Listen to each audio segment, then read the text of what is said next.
I'm going to start today's episode with some callbacks to last week's one. So, like, things that we spoke about there that we're going to speak about again. One of the comments we had on YouTube was that somebody was concerned about how often I cross my legs because it can lead to knee, hip and back pain. Can it? Which I do have a lot of. Just because you cross your legs? But I don't think it's because that. I often, for those listening, I do sit like this quite a lot. Yeah. Because I think it's comfortable. So now I'm like self-conscious that I can't do that anymore because somebody is looking out for my knee health. Yeah, I went on the treadmill, I don't know, a couple of days ago. My hips are gone. Yeah. I used to do quite a lot of running on, like, obviously hard ground. As we saw on the challenge video. Yes. 1500 metre sprint. But, like, just terrible now. Like, I really don't know what to do. So, I was going to ask if there's anyone who watches this that could kind of help us out in terms of our... That'd be brilliant, yeah. I mean, I did go to a physio. Issues. I did go to a physio and nothing came of it, and it's bad today on my knees. So could be a video to... I'd love to do a video, you know, when they crack your neck and crack your back and... or if any... what is that called? What's chiropractor. That? Yeah, if any chiropractors are listening and want to crack me and John up... For a video. And want to answer some Villa questions at the same time... Yeah, I'd be down. Get in touch. I'd be down. Actually quite good, to be fair. We're going to start straight away with the comment from Craig that we ended with last week about feeling there's loneliness and all that kind of stuff that we spoke about, had the autism diagnosis. Mm-hmm. We had loads of comments about that comment saying that they also kind of resonated with it and were kind of glad that we'd highlighted it. And even so far as that we had one comment, and I don't have it in front of me, they were like, how can I reach out to Craig? Because I feel in a similar boat and we can kind of connect That's over good. The Villa. So yeah. Craig, if you're listening, which I assume you are, because you said you listen every week, if you are willing to kind of put yourself forward into the YouTube comments and say like, hi, I'm Craig, people can then kind of engage with you. Is there a way, this is completely on the fly, is there a way that we can kind of make a little community ourselves? I don't know. There is like a little chat room. There is like Claret Blue chat room. There is a community tab on YouTube, but I don't think it's like that. Like a Discord or something, is that what they do? Yeah, possibly. I mean, that could be something that we look into, like a Claret Blue chat room, and people can... Cross my legs already. People can bond over there, I guess. There is like a community tab on Twitter as well, but I know a lot of people don't use Twitter anymore, really, so... The comment section is like that a little bit as like a little hub for come and get involved and say what you think. So if Craig or anyone else does want to kind of identify themselves and talk to each other, then I think that is a really useful thing. So yeah, we'll look into how we can make that more official potentially. Yeah, possibly. Yeah. Okay. And the other one I wanted to reference from last week as well was somebody asked when they said we need to do more for their commute. You said, Christ, how much do they commute? Well, John, they got in touch. I'm only joking. Said, John asked me how often I commute during the Kamara Best in the World question. Yeah. It's 1.5 hours each way twice a week and 3 hours each way twice a week. 18 hours a week of content required, please, chaps. You need to update your game. Oh, I thought there was going to be more kind of information about... You know, where is A to B? To satisfy my podcast requirements, I've had to listen to Bardell's 1874. Oh, sorry, mate. Unlucky. Okay, those are the couple of comments I wanted to reference. I said this to you privately. I want to kind of have not necessarily a theme, but I want to look back as well and include some of the comments in the episodes that we do as well. Mm-hmm. So we don't want it to be like you leave a comment and it goes into the internet space and no one ever sees it ever again. I want to Q&A is kind of use them. Yeah. Andy, first of all, says, thanks for the shout out from Carlos. Remember that from last week? Carlos shouting out his pal Andy. Well, Andy's been in touch. I've not been in touch before, but love the content you guys provide. What do you guys think happens with John McGinn once Tielemans is fit? Normally he and Kamara will be first choice in the double pivot, but McGinn has really put in a shift in that position, scoring goals and controlling midfield. And obviously McGinn played a little bit further forward, didn't he, against Burnley with Bogarde and Kamara in there in the middle. Yeah, McGinn doing what we've seen before of coming back into a midfield, into a central midfield position. These questions are difficult to answer because what happens, don't know. But that's the point of having a squad game, isn't it? I think there's a lot of players that, well, when so-and-so comes back, Bogarde will be out of the team, but he's played very well. Bundy will be out of the team at some point and he's playing well, but that's kind of the point. Yeah, in last week's Q&A, I literally said at the time... Hey, my shoulder cracked. Yeah, did you? Where's that chiropractor? I said at the time, you want the discussion of... I know this isn't exactly the question because it's kind of a...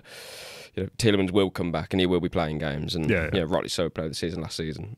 But you want to be talking about how on earth do you bring him back in? Where does he go? Like, you want fierce competition, and the questions that we ask of Emery, they need to be, I can't believe he's not playing this player. But then you look at it and think, well, actually, but this is what we get in return. Those are the conversations. So these are all positive things for me. I'm more than happy to see John McGinn struggle to get in the team. I'm more than happy to see Ollie Watkins struggle, all those different things. You want every single player to really be fighting for their place, and there will be some players, like I just mentioned, Watkins there. I think he will start basically every game that we have, and he's one of the exceptions. I think we'll get on to Malen later in the episode, but in terms of that midfield dynamic, I think what you can do is, and it sounds harsh, because how can you take Bogarde out of the team now? He's playing well, but this is exactly what we want and what we need for different games. But you can still do what we did yesterday with Tielemans and McGinn in the team. For me, it would be Kamara would be the one that drops back into the back three, and then Tielemans and McGinn, and then you have Cash high and wide, and then everything else pieces itself together. But at the same time, that obviously isn't a system that we've played in all of the last few games. McGinn just playing the double pivot alongside Kamara has been a bit of a breath of fresh air, really. I think we know McGinn can do both elements to his game, but in general, the level that he's been playing at's been very high. But again, it's that versatility for me. I'm happy to see McGinn play pretty much anywhere on the pitch, apart from that right wing. I say anywhere on the pitch, you know what I mean? In goal? In a more advanced position or in the pivot. I think it depends on who's available and also what games we have to play, because playing Tottenham away is going to be very difficult, but also very different to playing Go Ahead Eagles away. Yeah. So for that match against Tottenham, if you have a fully fit team, for instance, and Tielemans is back, does he play with Kamara in the double pivot, or do you keep Bogarde, or do you keep McGinn? Whatever that game, whatever is needed or suited to that match, you do that. And then for Go Ahead Eagles, you may bring a player out and then do something different, because then you have Man City at home the next weekend. So I don't think we can think about just, well, what happens to McGinn now, or what happens to this player now, because we're thinking in an isolated match of what happens this weekend. Well, you have to also take into account what is just best for that match, because then you've got so many opportunities where these teams, where these players will play. Like last season, we had such a big squad. This season, we have, pretty big squad as well. It might only be like one or two players less, or maybe even just one less. But it just feels like, as the poor start of the season that we've had, like, do we have the quality there? Is Buendia an upgrade on Asensio, or is it a downgrade? Is Gesson an upgrade on, for argument's sake, Rashford, or whatever it may be? Those things will piece themselves together, and winning 4 games on the bounce helps us to think that our squad is still big and also good enough across the different positions. There's a couple of questions there I'm going to combine from Yanislav and Stu. First of all, Yanislav says, do you think as fans we don't allow players in our minds to get better? We decide their standard at some point and then stick with it. Fans have decided Cash is average, Buendia's a step back, etc. People can improve though. I had Bogarde as a decent championship player, but now think I'm wrong. There's a player in there, keep up the good work. And Stu says, am I the only fan who thinks Matty Cash has had a good start to the season and is already an early shout for player of the season this year, behind Kamara, of course? No, Stu, you're absolutely not the only person to think that Cash has had a good start. I think he's probably been one of our most consistent performers. Everybody was poor in that first few games. I'm sure Cash made a mistake in one of them, but I can't pinpoint it. But in Villa's winning run or unbeaten run, even going back to Everton and Sunderland, I think Cash has been the standout, without that making it sound like he's been a 10 out of 10 performer. He's not that, but he's been consistently good, I think, for 3 or 4 weeks. He's stood out as well. And not trying to take anything away from Cash here, but he stood out as well because other players haven't quite hit the heights that we expected. Yeah. Watkins, Rodgers, etc. Got better obviously in the last couple of but Cash consistently 10 days, has played well. He's played well, and early shout for player of the season. As a total, I wouldn't expect so. I'd imagine other players will be better come the end of the season. But if you had to pick a best player of the first 7 or 8 games, then Cash would be in the conversation. Yeah, for sure, he'd be up there. And it's good to see him talk about earlier how, competition for places, and normally that raises the level in each position.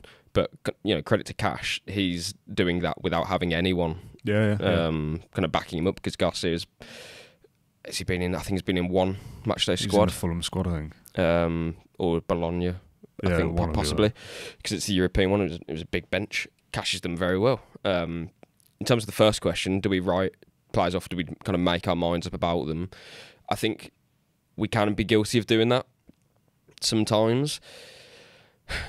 But at the same time, I wouldn't want to kind of reinvent the wheel necessarily. And I'm pretty balanced with our squad. For example, a lot of people will be, or had maybe, kind of written Morgan Rogers off. And we had comments saying that he's like a glorified championship player, which was incredibly harsh. I'm not going to take that as a opinion of the masses. But at the same time, you know, player form will go up, player form will go down. There was a time last season, the back end of last season, before Cash made that mistake at Man United, where it was, by the way, like, this team functions how it does, not largely because of Cash, but if you take him out, then you've got a problem, because how do we cope without Cash? You'd have to put a centre-back, a right-back, or Garcia, if he's not injured, would play, but then he's not quite what Emery wants right now, because he would be playing more.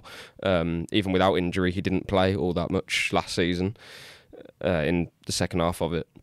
So Cash does perform a role that's important for this team, and when he doesn't play well, I think people are quick to jump on him, but equally when he does play well, often he doesn't quite get the rewards in terms of praise that he deserves. But then I'm going to go a step further and say, but at the same time, you know, I don't doubt that one more mistake for him would then push him the other way, and fans will then go on his back again. So I think it's kind of a let the guy breathe, let him play his football, and let Emery decide what he wants to do in that position moving forward. But for now, let's celebrate that he's had a good start to the season. But again, like, I just feel like sometimes we look at Cash particularly, and we're almost not, how do I put it? It's like he's being assessed like under a microscope sometimes. Yeah. And it's like every touch of the ball he makes, every pass that he makes, it's either, okay, he's done that bit, or if he doesn't do it right, it goes the other way, and people kind of come out and jump at him. Yeah. And I don't like that sort of mindset. And I will say credit to Cash, to be fair, for dealing with that as well, because we all know footballers are on social media. We all know that they hear things in the stands. If Matty Cash turns back and it's big groans, he's kind of reacted to it as well in recent games, kind of, you know, calm down everyone, like, we know what we're doing, and we've won the last 4 games. So he's part of that team. He's part of the team that got us in the Champions League, part of the team that got us in the last 8 of the Champions League, part of the team that got us in Europe first time. It's not as if he's come in and out every now and again, and, you know, now this is the first run of running the team he's had for some time. He's been in pretty much an ever-present under Emery, apart from a few injuries here and there. So, yeah, give him Cash his flowers. Cash his flowers, yeah. Bring the flowers back. A couple of questions again. Mark and Liam. Mark, first of all, says, after Malen's performance against Burnley, does Gesson now drop to the bench for a few games, and what does it mean for Elliott? Many questions, sorry. And Liam says, with players like Tielemans who have taken time to get used to Emery's system and style of play, do you think Malen is on a similar course to becoming a first-team regular, or will he remain a more specialised tool to be wielded against specific opposition? We saw little bits against Burnley and this recent winning run that's a little bit similar to the year we qualified for the top 4, playing the higher line, Pau Torres being involved in that, having this kind of second striker, Watkins and DRB, is Watkins and Malen specifically for this game. We spoke in last week's episode about the new DRB and whether that was Gesson. Could he do that role? We've seen against Burnley that Malen did do that. It was pretty much a 4-4-2, wasn't it, to kind of simplify it. Yeah. And he's playing up there, and he's had a couple of chances and scored twice. So that worked. We've seen that work before under Emery. So would I like to see more of it? Absolutely. But as Liam says, these things do take time, and that's probably what we'll see with Elliott. That at the moment he's not getting in the team, but I think I said this to a guy at the ground yesterday. I think by Christmas, Elliott will be playing a lot of football for us because he'll have had that time to kind of get up to speed with things. Yeah, on Malen and Gesson, just quickly, I don't view them really as competing. Like Malen can play off the right, but from what we saw yesterday, that was night and day for me. For Malen, it really was. Yeah. Like, I think we've been waiting for that moment where we can really say Malen fits at Villa. Because I don't think he's a right winger, and I don't think he's a lone striker. I think he has to play with some. He has to combine and link, and even in different ways. Just him him and Watkins, right? The way that Watkins moves allows Malen to be free. And I think, again, it's very easy to look at Watkins yesterday and you would say, oh, he's held the ball up like kind of with varying success. But when you actually analyse where Villa and Malen particularly picked up the ball and where he was dangerous, Watkins had made that space for him. He dragged defenders away. If Malen was on his own up front, it'd be clattered straight away Yeah, from a Burnley defender. Striker. No, I don't think so, not at all. And that's nothing against him necessarily. It's, as Emery said yesterday, he needs to feel comfortable, he needs to feel right, he needs to feel confident in his position. And I do think a large part of that is because he's got a striker like Watkins who has that kind of top-level movement to drag people away out of positions. Like when I asked Van Persie before the Feyenoord game, I asked him about Watkins obviously being a legendary striker in the Premier League, and I said, what's Watkins' kind of best features? What do you see in his game that's... Van Persie was the legendary striker. yeah, Van Persie. And he straight away he said his runs. First two words, his runs and his movement. And we can see that, and we saw it even more so against Burnley. I only gave Watkins a 6 out of 10 because it kind of his all-round game in terms of when he used the ball. Like he wasn't, there's space for Watkins to be getting 8s and 9s later in the season. Yeah. But I'm just saying, in terms of what he did do off the ball, it allowed Malen to be free. And there was a moment, of course, when Malen knocks the ball to Watkins, he flicks it back, and then a little detail here and there. And Malen could have had a shot on goal, and we could be looking at, oh my God, these two have linked together better than any other duo that we've had. Like not Duran, not this guy, not that guy. It's now Watkins and Malen. So I don't, to kind of go back, I don't think Gesson's position, don't get me wrong, he can do that, but I think is much more useful on the right in terms of adding the defensive element. Because Emery also spoke about how defensively Malen, he didn't say this literally, but alluded to Malen not having much defensive responsibility. It was only against Burnley, but he's not being asked to track back like loads and cover this space and whatnot. He's got John McGinn, he's got Gesson, he's got other players, Matty Cash. I just think Gesson gives you a lot on the right in the structure, basically. I think he's got a lot of improvements to be made in his game generally, but he's getting there. But with Malen, to see him playing that central role, link well, and the way he can be so devastating in the box, we all know that. It's kind of trademark, just drilling it across goal. You need to get him in those positions, and yesterday we did that, and he scores twice, and happy days. So I'm hoping that is going to be a thing now. And there'll be times when oppositions are worried about Malen, from his pace in particular, of getting in behind, that will give Watkins space. Yeah, He'll score space. Goals, exactly. Yeah.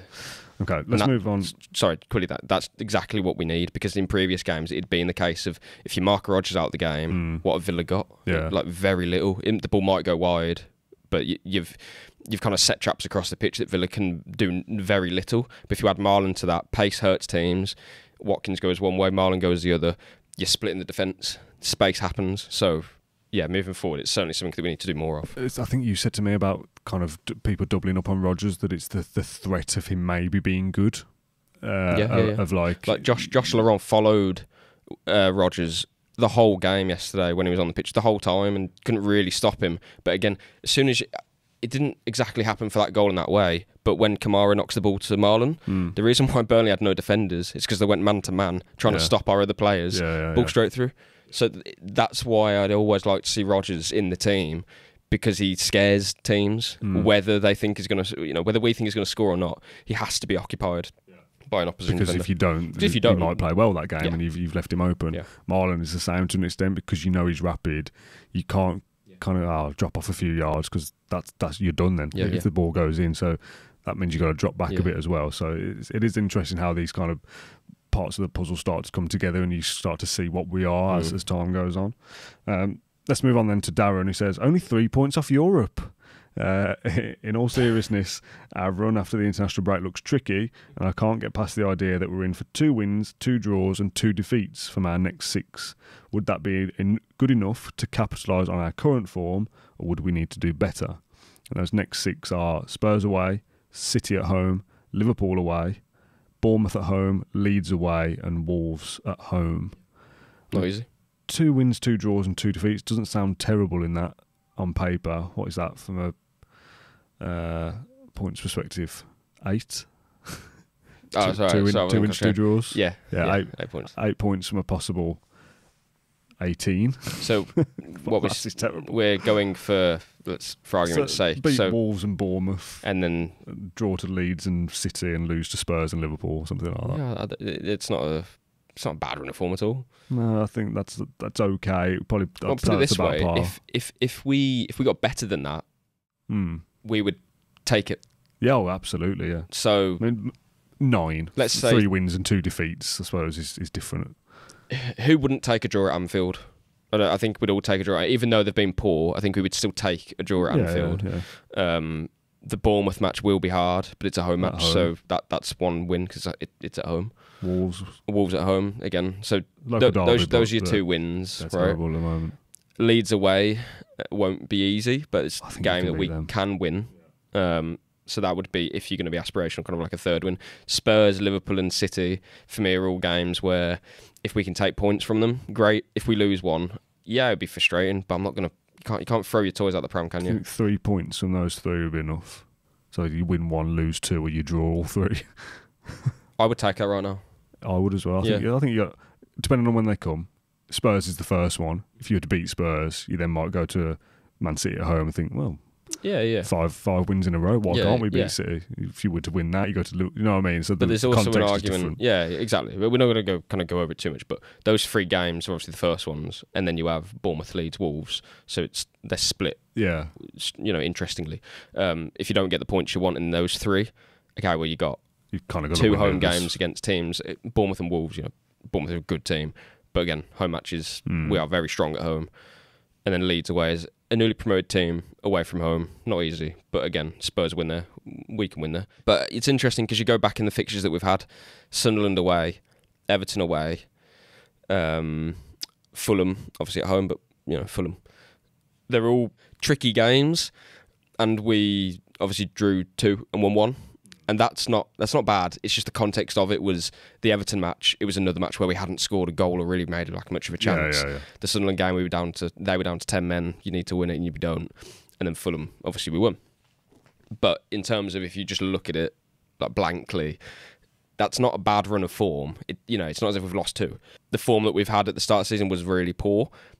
It reads better, quite a lot better now. But is a question kind of says, under no illusion now that the games are going to get harder. The fact that we haven't played those kind of much harder teams maybe will show something else, and actually it might suit us. I'll try in a question from Gary next. He says, 7 games in, how do we evaluate where we're heading?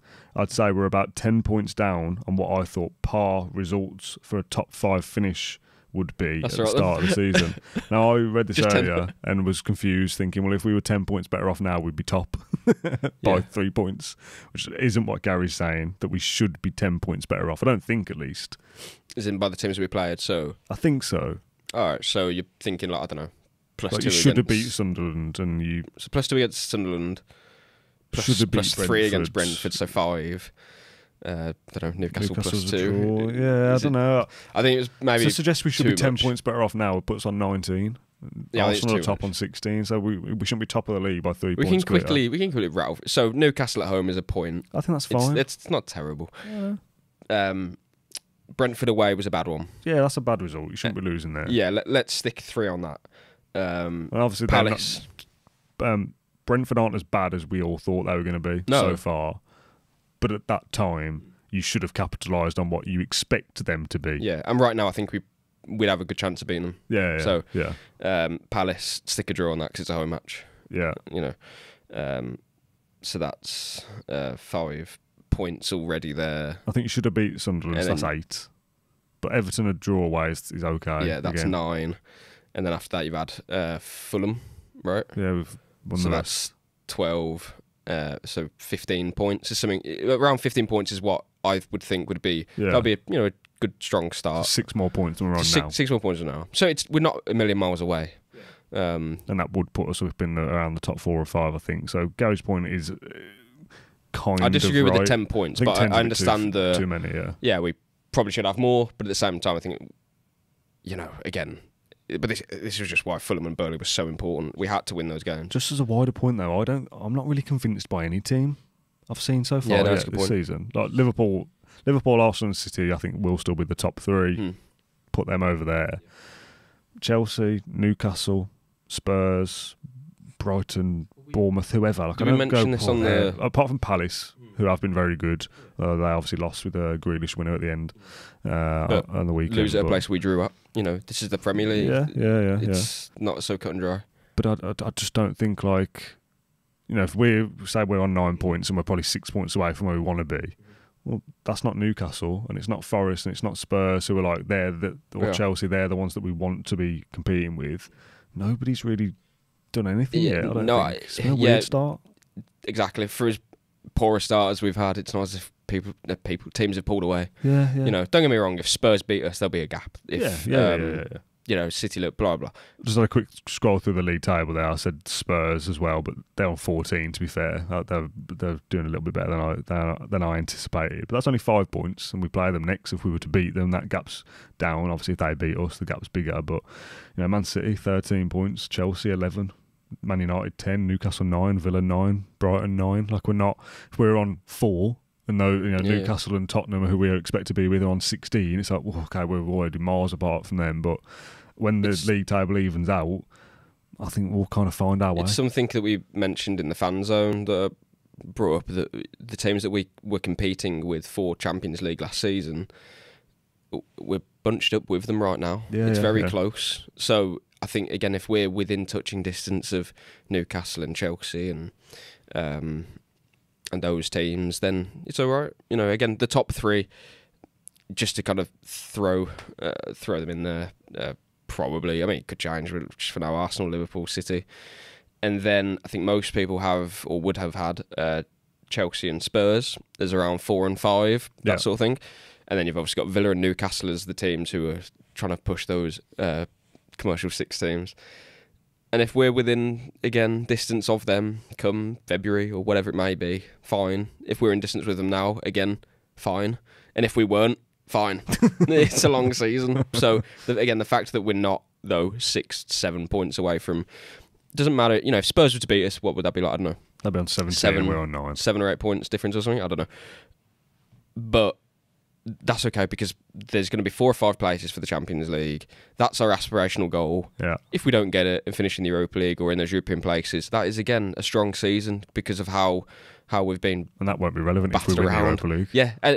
Get on to different videos. The Europa League for me is that is your goal. That is your Champions League ticket. Us finishing in the top 4, top 5 is going to be extremely difficult this season. Really difficult. Like, to the point where I think most people just don't expect us to even compete for it.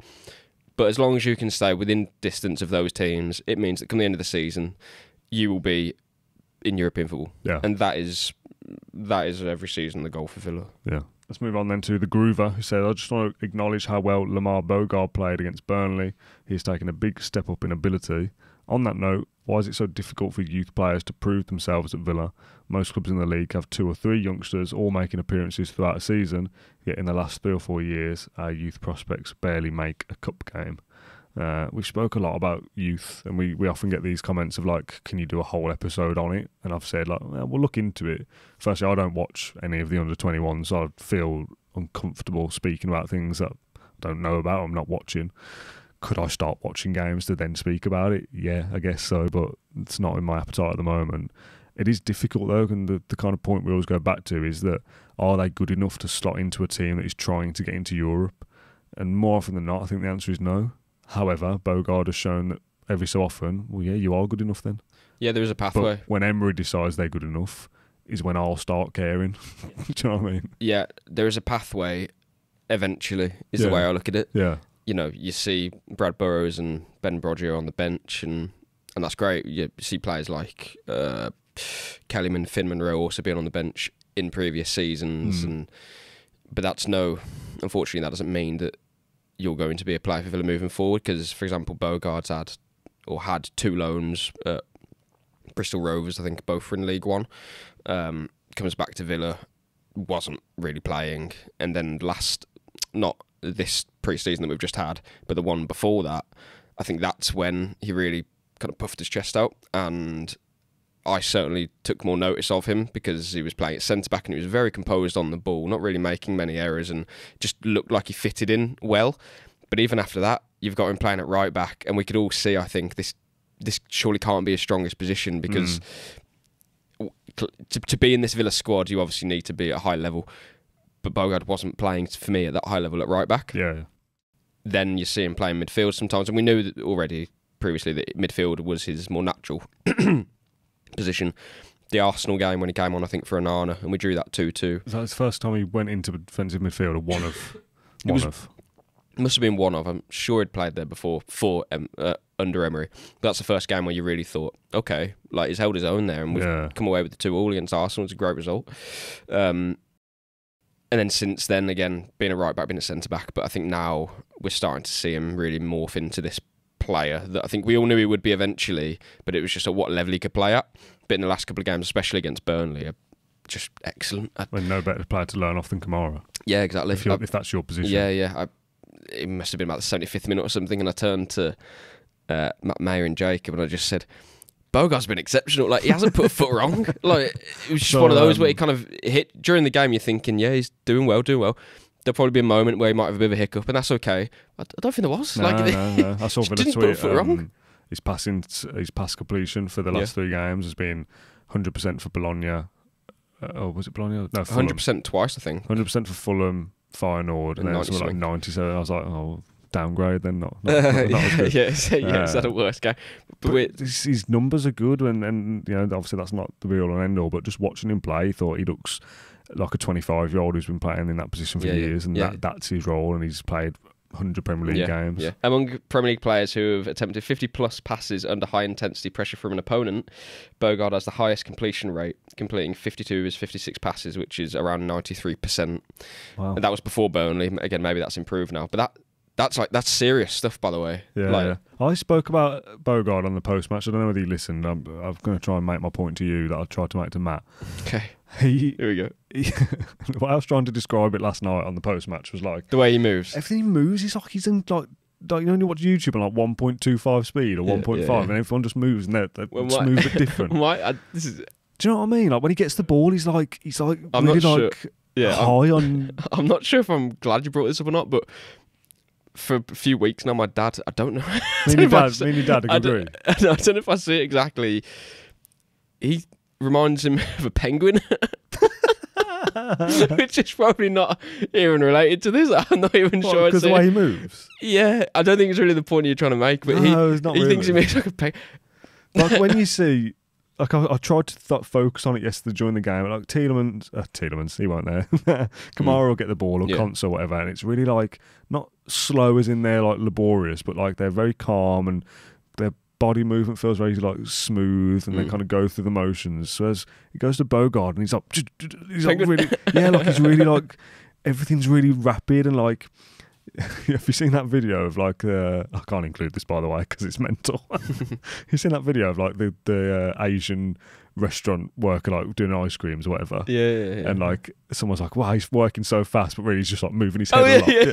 Yeah. That's what I feel like Bogarde is. You know what I mean? Yeah, I've got that. Yeah, like he just moves around in a way that he feels like he's high on caffeine or something, and like he's wired and he's like really focused and sharp, and it's such a hard point to try and get across. Next time he plays, and if he plays well, watch the way he moves and the speed that he does things. It feels like he's really like attentive and Am I making the right point? No, I get it. The video you mentioned there is bang on. I don't know if I can include that or not. Okay, but yeah, just in terms of his game as well, the point I try and mention a lot is that in the position that he plays, although we've kind of spoken about there how he kind of looks a bit sort of like frantic, but he's also... But it's very calm as well. Yeah, it's very hard to explain. I know, it's just such an enigma. In his position, he has to be calm. He has to... He has to be a very good footballer, essentially. And that sounds mad, but I mentioned in my little walk and talk that if you're a winger and you're a young player, you can make mistakes. And it's more about how is your mentality to kind of keep going and trust your ability and be confident. Yeah. Like you can make mistakes, and on the wing, it's okay because it'll go out for a throw-in or whatever it may be. If you're Bogarde, you can't make a mistake. Because if you make a mistake, then it's a real opportunity for the opposition team. So the ability that he has to take the ball and play it off, to absorb pressure, break up play. Like he's got a lot in his game, and to see him play at the level he did against Burnley was really, really good to see. And I'm very excited because I think we all love that kind of Kamara-esque player who just make the game look effortless, and also there's very few players who can play that role to that level. Yeah. So if we can bring Bogarde through as like a kind of like a Kamara 2.0, different kind of players, but similar in many ways, that will be a major plus for us going forward. Chris says, please correct me if I'm wrong, but it feels like we concede 3 or 4 goals a season that seem to go straight through Martinez. He saves us far more than he makes mistakes, so I can't be mad at it, but it does feel like we concede some bizarre shots sometimes. I thought Bizot might have saved it. I mean, that's the classic, the player on the bench would have done better narrative. But yeah, we said this a lot last year, like Emi Martinez is a great goalkeeper and will get us out of the crap more often than not. But there are goals we conceded last year where you think, you could have done better with that, mate. Like, a previous you would have saved that. Yeah, maybe so. And, Martinez for a couple of seasons was genuine, I think probably the best in the world. Yeah. I don't say that lightly. He's not now, and we've known that since probably the start of last season. But there will... that's quite a high level, right? To be the best in the... So, even if he's like the 5th best in the world, he's still pretty good. He's one of the best in the Premier League still.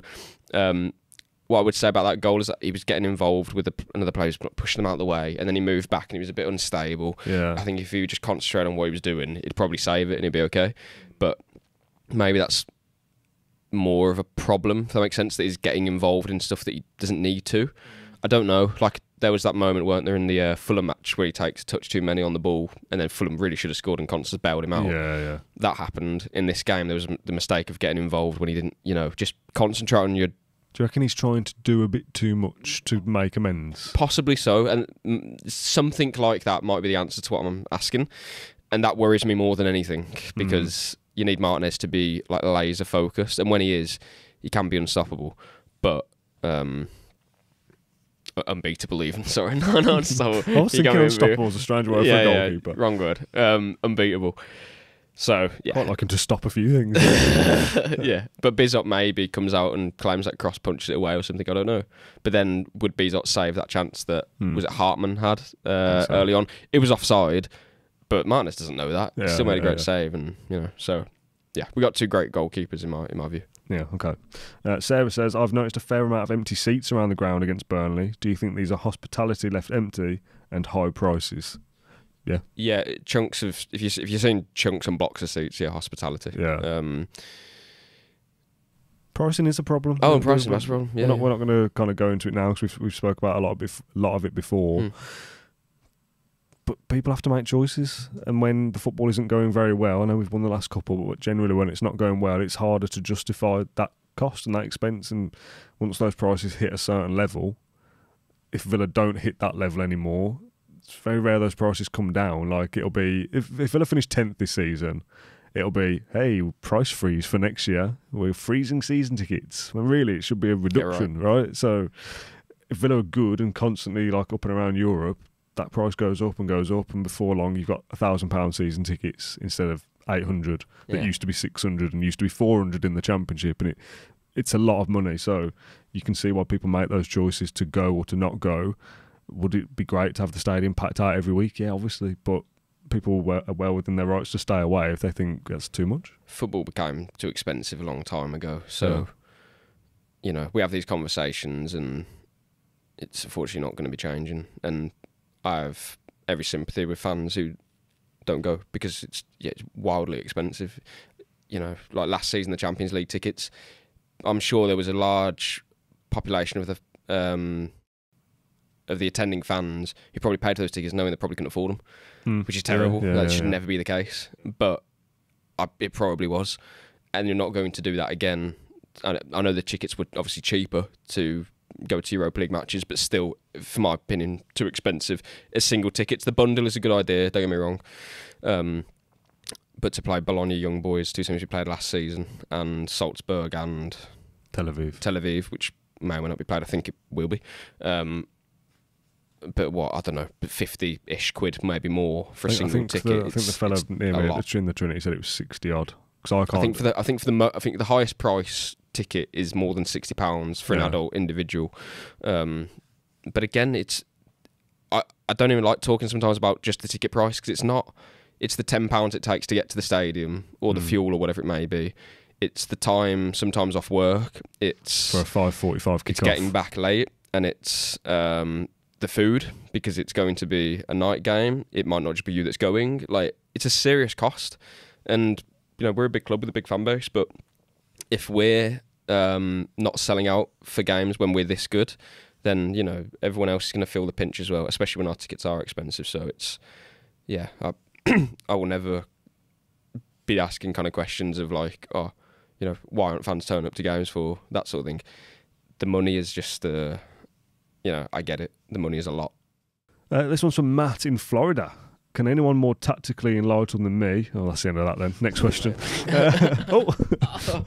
Can anyone more tactically enlightened than me explain how this season we look so vulnerable in, to coin the modern phrase, transition? That was just called counter-attacking in my day. We seem to be on the brink of catastrophe every time an attack breaks down. This has always been an inherent risk of the Emery way to a degree, but it seems to be particularly exaggerated this season. Is it a factor of Rashford or Asensio not being in attack, simply Rodgers and Watkins not being in form, a change in structure, or something else? Thanks for the great work on the pod. Essential listening, particularly for those of us so far away from B6. Are you tactically enlightened, John? I could try. I sometimes feel that's more of an attacking problem than a defensive one, because when we, if we're on a transition or whatever it may be, if Morgan Rodgers is, sorry to pick on him, but we have seen it a few times where he'd be breaking forward and we're going with him, to populate the attack, but then he's going to give the ball away cheaply. Oh, that's a problem, So I think sometimes it's us not having enough quality in the final third ourselves that then puts it back on our defence. Yeah, exactly. We can't score, basically. Sometimes when you counter-attack, you can be not as vulnerable, but you will be vulnerable to some extent because our fullbacks go, especially the left one. The midfielders need to support it, and obviously a transition comes of the effect of they have numbers in the final third already, if that makes sense. So if they're, if you kind of get what I'm saying here, if they counter our counter-attack, it's going to be a problem. And I think that's been our issue, where our attacks in the final third sometimes are breaking down too quickly, too easily. Yeah. And I think this is partially why Emery had a bit of a go at Harvey Elliott in his post-match against Sunderland, to a point of maybe we're trying to do things too quickly when it's not on, and when you lose the ball, we're going to be vulnerable. Yeah. That kind of two elements to that, but I think especially the first one of if we go and we commit, we're going to be left vulnerable ourselves. So yeah, we can talk about the defensive side, but just as another point of, I don't think we've sustained our attacks very well so far this season. Obviously, especially in the first part of the season, we couldn't make a chance. But even now, you're seeing times where we have options, and it's that final ball, and it's you can hear Villa Park now just going, oh, because we know that it's such we have so much quality. This attack should be better, and we can score more goals, create more chances, and as a result of it, we are in trouble. Yeah, and I said then, you have those moments that you don't score. It's not even just scoring. Even if it went out for a goal kick or a corner or a throw in, it means there's no risk of having your countered, right? Like you finished what you were doing, so you can't be done the other way. Yeah, exactly. Zana says he's giving us a pun title, like the fan zone. Night on the Townley.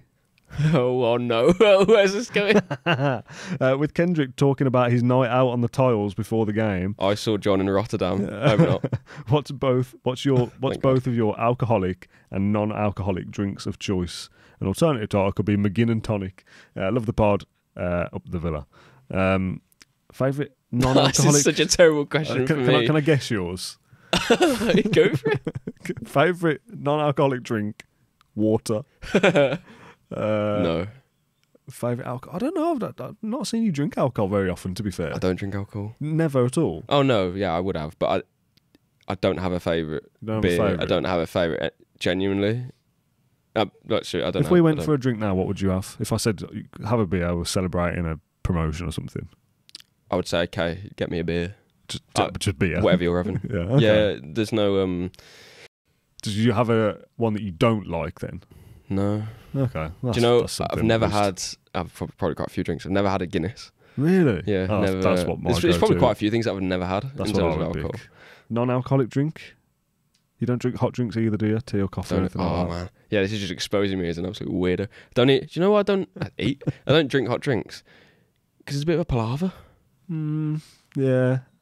Cup of tea's not that bad. But if I want to drink, you want to get a water bottle on the tap and just got go. my water here to have a drink, Yeah. and I'm satisfied. I don't want to put water in the kettle, put the kettle on, wait a minute, stand around, put your tea bag in, mix it, whatever you need to do. Like, I think, come on. And then you have to wait for it to get. That's the worst part for me. You have to wait for it to get cool. I think in the hecticness of life, it's nice to use that break. Right. It takes 5 minutes to make a cup of tea, but I'm gonna have 5 minutes away from. I get it. The kids. Yeah, I get that. The laptop, the phone calls, whatever. I'm gonna have a tea break. Famously, right? I'm gonna have a break. Yeah. So it is a palaver. You're right. I've got a coffee thing that you grind the beans and put it in the press thing and put the paperweight in, and it's a process. But it's a process. That's Fair kind enough. of the point. I mean, if you like the end product, I guess, yeah. Well, yeah, if you could do all that and go, I don't even like it, it's a complete waste of time. Yeah. JJ's asked a question saying if we could pick a player from the Premier League era, but to kind of counter that, you have to have one from the relegation era as well. I want to scrap that because we always pick a good player. Sorry, JJ. So if you have to pick a player for this starting 11 now under Emery, but it has to be from the relegation era, and it can't be Grealish because that's a cop-out. Although obviously he wasn't as good back then. And Can't be Micah Richards. You can't have Jolie Lescott. Is there a player from that group? I mean, I feel like there's a select handful that have gone on to have decent careers. Yeah, but it's got to be from that time though, right?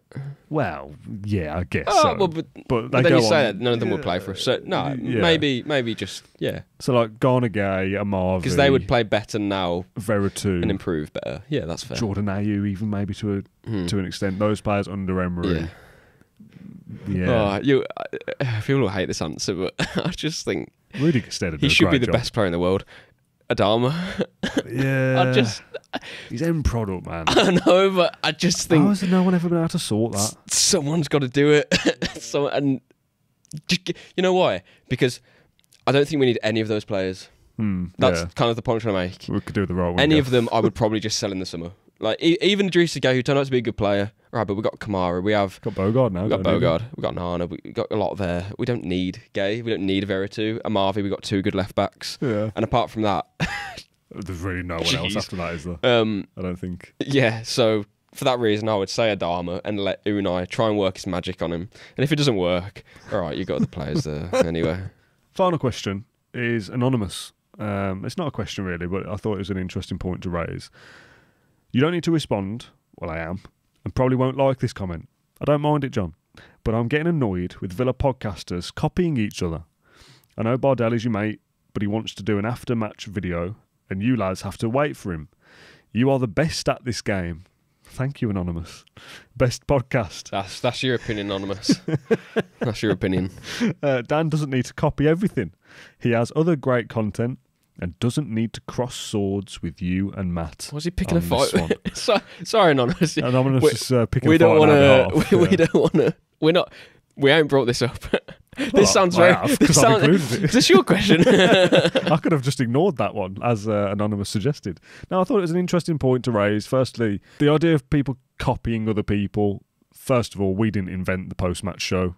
We didn't invent Villa podcasting. You probably did on Villa View, right? The Villa View podcast was one of the first Villa podcasts, but again, not the first. Which was you and Dan, though. So Tom Julian didn't he? But I was obviously producing it. 1874 was the Villa View. I started the Villa View, so it's a very messy kind of circle here. There isn't any competition in terms of Dan did his post-match for Feyenoord on the whistle. And he was live for 15 minutes, and he said at the end, and he messaged me anyway, said, I'm going live. And I said, fine, don't care really.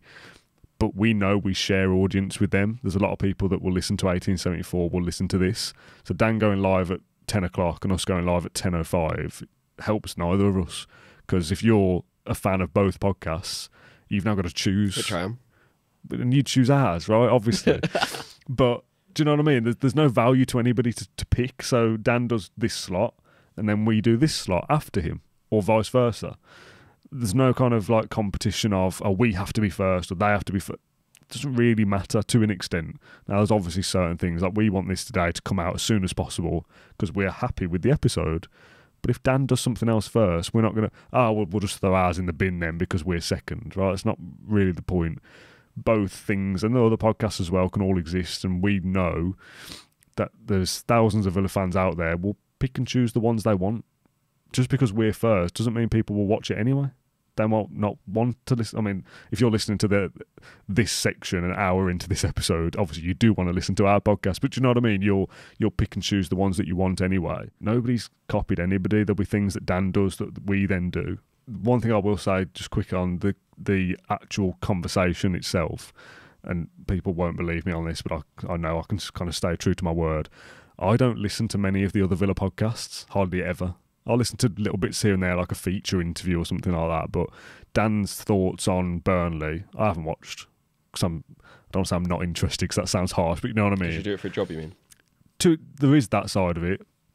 But if you hear me say, Bogarde moves in a really weird way, but you heard Dan say that as well, I'm telling you now, I didn't copy him. Because I haven't listened to it. If you hear me say something that someone else has said, you want to be influenced. That's my own thing, and I'm not going to go, Dan's made a great point, I'm going to steal that. But subconsciously, when he's praised Bogarde, I might come on to you today and go, I noticed this about Bogarde's game, just kind of copying it by mistake. So I kind of try and stay away from it anyway, and I don't care what Dan is doing, or Neil, or anyone else, in a respectful way. I'm focused on what we do and trying to make the best content we can, and like I say, there's no kind of competition. However, we do want to do things better than anyone else. Otherwise, why would we be in the game of doing what we do? This is our job. We want to come in and do things together. We want to go out and film outside Villa Park. We want to do 5 episodes a week instead of 4. Like, we want to do more because we have pride in our work and the stuff that we do, not because we want to one-up Bardell or Neil or whoever. The reason why we do it is, I think I said before, and it sounds cringe, but it's literally just to give... Sorry, I've slumped down it. It's to give the audience a better content, or we think anyway, try and change and improve content for the audience. It's not I don't know where that kind of questions come from. I don't view it, or never have viewed it, as the kind of dare I say accusation of what Anonymous has said. I listen and watch different Villa podcasts all the time, and no, I don't get the feeling of like there's whatever it may be. It's not that at all. As far as I'm aware, we're all friends, and we'll get on. Like, I'll go on Dan's channel, he'll come on ours, I'll go on... No, I just wouldn't want people to kind of get the wrong impression that, like, I don't know. Like, I want to be better than everybody else, but not in a sense of, like, I want them to be bad. I just want I want our, of course not. I want our stuff to be good. It's not, like, not even... That doesn't remotely... It's not what we think about. Like, that would be terrible. It would be terrible for the Villa, if people care, the Villa space in terms of media content and all that. Yeah. I think you'd know if there was some sort of what's the word, like kind of like negative energy or whatever it may be, or people do, or if we were doing things for the wrong reasons, should we say? You'd be aware about it. Yeah, Neil's just done this, so we have to do something as well. And no, never. That would not happen. I would be listening to it. I would anyway. So. No, it's not bad at all. I don't know if we get those kind of questions a lot. I don't know. It's the first time I've seen anything like that, and I could have just scrolled past it and thought, I'm not gonna talk about that. But I just think it's interesting that someone's highlighted it, that they've seen Dan do his first and assume that we've kind of buckled under, let Dan do his first because whatever, there's a competition. It's me and Dan will speak to each other all the time, and he'll say I'm doing mine, and I'll say we'll wait 10 minutes then. You see it sort of black and white of. We'll all make content, and it's up to the audience to watch what they like to watch when they like to watch it, and that's fine. And that's the way it will always be. If there's 6 Villa podcasts, there will be 6 post-match shows for Burnley. Now, I can't imagine there's anyone out there who's listening to all 6. Someone has to come first in that list. Someone has to come last. It's on people listening to pick the one you want. Yeah, exactly. Yeah. And it's all different opinions as well. We're not saying this. Well, I don't. You're not saying that you're right and we're the best podcast ever? No. I was going to say is that we're not. So don't just say the same things as well. It's if you say there's 6, I don't know, 6 different opinions. It's 6 different talking points. It's 6 different things. It's the way things are done as well. The way things are presented or uploaded or edited or whatever. Like everyone's got their own style and stuff. So yeah, I'm not like you're the editor. I'm just here to chat. But you'll know kind of that sort of stuff better than me. But it's not a. Yeah, we just crack on. Yeah. Chat about Villa, upload it. Move on to the next one. Watch it, hopefully. Like it or not like it, fine. Opinions. That's the point, right? Everyone's got an opinion and we're putting it out there. Everyone puts it out there. Yeah. And yeah, it's up to you guys if you want to interact with us. Well, as I say, it's an hour long into this episode, so we are only talking to those people that are willing to listen to us and interact with us. So thanks for doing it. John, good episode. Enjoyed that. Some good questions, some good talking points raised. So thanks to everyone who's participating with the mailbag idea, which is new this season. And it's a success, isn't it? I think, rather than ask for questions on Twitter. No, it's good to... having that platform is good. Yeah, it's good to have a kind of...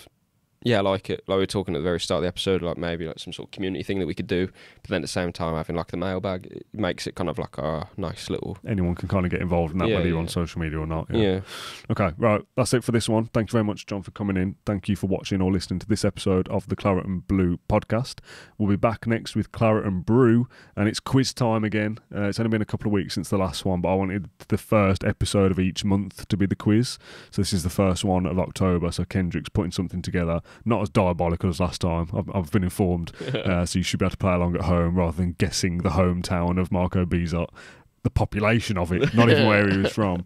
So that'll be out on either Tuesday night or Wednesday, and then we'll be back at the end of the week with 10 things that we've learnt about Villa's season so far, which is a good episode as well. So thank you for watching. Thank you for choosing our podcast to listen to. All right, John, are you okay there? Having a big old stretch? Trying to crack my knee. Yeah, lovely. Thanks for watching. We'll see you tomorrow or Wednesday. Bye-bye.